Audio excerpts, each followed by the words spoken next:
Hey, welcome to a review of sentence types. There are 4 basic sentence types: simple, compound, complex, and compound complex. The first question really I wanted to address is, why should you know these? Why should you study these? Well, there's a couple reasons that make these really important. Frankly, they are the building blocks of communication and of language.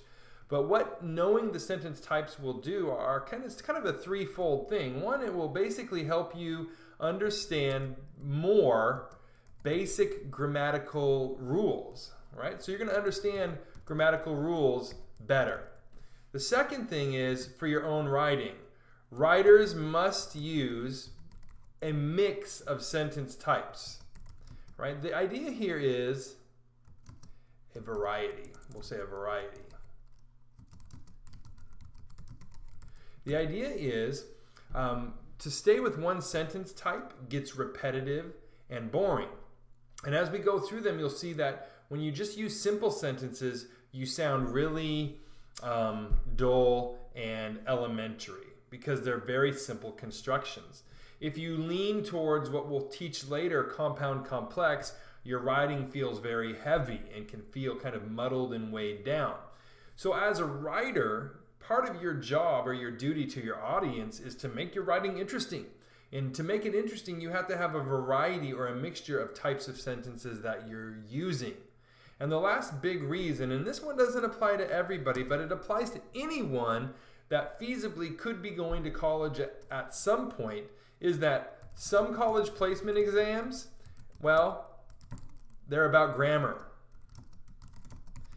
And you will get on these exams questions like, what type of sentence is this? And you'll have 4 choices: simple, compound, complex, compound, complex. And they'll give you a sentence and you have to say, well, this is a blank sentence. So this is why, these 3 reasons are why it's really so important that you know the types of sentences that make up our language.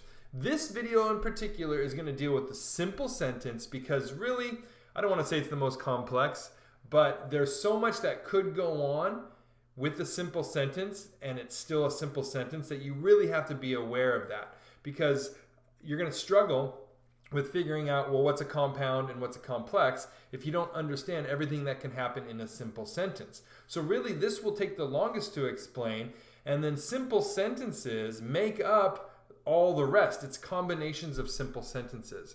So let's start with a simple sentence. First of all, a simple sentence really has 2 parts. It has a subject and it has a verb. Now, a verb can also be called a predicate, right, or a verb phrase. So what do I mean by that exactly? Let's go into that briefly. A subject could be anything like I, and then a verb could be as simple as ate, right? I ate, I am, I breathe, I cry. That's a subject and a predicate, a subject and a verb, and it's the simplest sentence. A verb phrase could be I ate tacos. All right, so simple, straightforward, I ate tacos. Verb is now a predicate because it's just not the verb alone.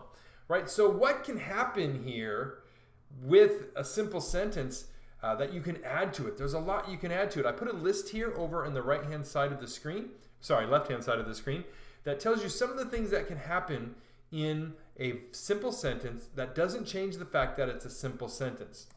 So first of all, you can have a compound subject. If you remember from science, a compound is something made up of 2 or more things. So I could be like, Doug and I, right? Doug and I ate tacos.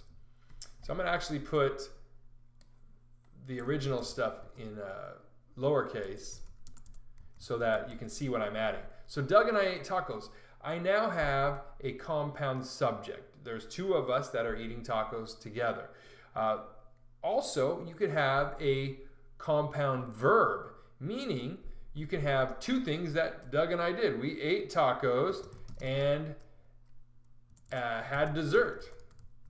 Okay, so this is where already people get a little confused, because they're like, well, wouldn't you put a comma after tacos if you had dessert? The answer is no. The reason being is because there's no subject between and had. If I put we had dessert, then I would have to put a comma after tacos. We will talk more about that in compound sentences. But as it stands right now, I have added and had dessert as a compound verb. Okay? So what else can happen? You can have a sentence opener, a sentence interrupter, and a sentence closer. It could be anything at the beginning. It could be like, dude, Doug and I ate tacos. Or, Mom, Doug and I ate tacos. So dude is a sentence starter. It could be hey. It could be yo. You know, anything at the beginning that kind of starts off the sentence. You want to offset that by a comma, but it's just introducing part of a sentence. I could add something else in the middle, right? Okay, like this, tacos, not burritos. Just to clarify. So that's kind of a sentence interrupter. Whether it's offset by commas or offset by a dash, it does the same kind of thing. And then I could have a sentence closer as well, of course. Right? So dude, Doug and I ate tacos, not burritos, and had dessert, of course. So now I've added a compound subject, a compound verb, sentence opener, sentence interrupter, sentence closer, and guess what? It is still a simple sentence. It gets worse. It gets worse, all right? I can give you more information by something called an appositive. Now, I'm not going to throw out a whole lot of grammar stuff to freak people out or overwhelm you, but an appositive simply is another name for a noun. So you could be like Chuck, my teacher, guy. Anything that I could say Chuck is besides Chuck would be renaming him in a way, and that's an appositive. So Doug, right, will interrupt this. My college roommate, I said I was going to put this in all caps, okay? My college roommate and comma and I ate tacos, not burritos, and had dessert, of course. That's an appositive. Now I can add prepositional phrases. Now the best way to think of a prepositional phrase is it helps give direction, okay? So we ate tacos at Rubio's in the mall. So that's just two prepositional phrase, at Rubio's in the mall. I can add them anywhere. Ate and had dessert at Cheesecake Factory.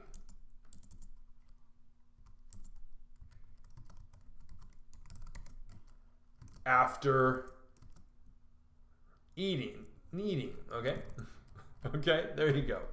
So I've added now prepositional phrases at Rubio's, in the mall, at Cheesecake Factory, after eating.